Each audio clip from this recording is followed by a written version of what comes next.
बस बजना चाहिए गाना।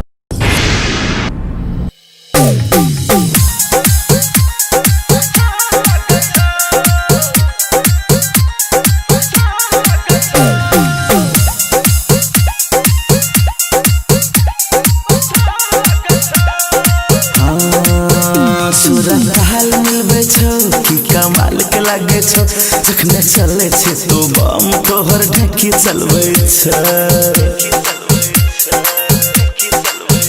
सूरत हाल मिलबे छौ कि कमाल के लागे छौ जखने चले छे तो बम तोहर ढेकी चलबे छ कखनो चाप कखनो हल्का उनार लागे छ कखनो चाप कखनो हल्का उनार लागे छ बाबन गुड से तोहर कम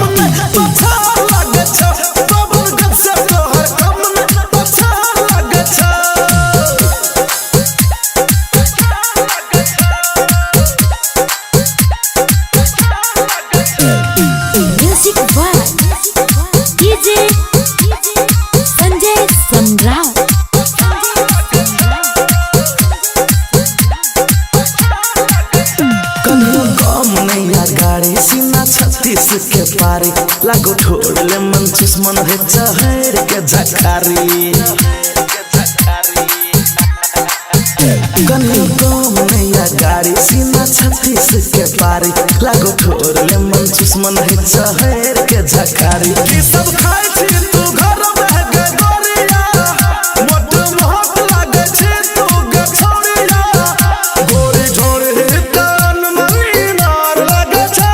गोरी ढोरी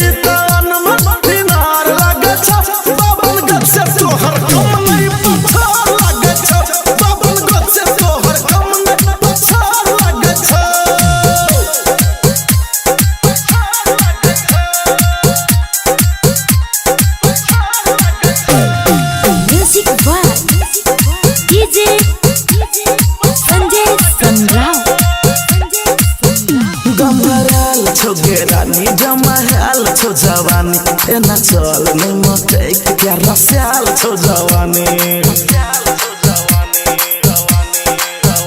गमराल छो गे रानी जमा हाल छो जवानी एना चल नहीं मते क्या रस्याल छो जवानी कम सीना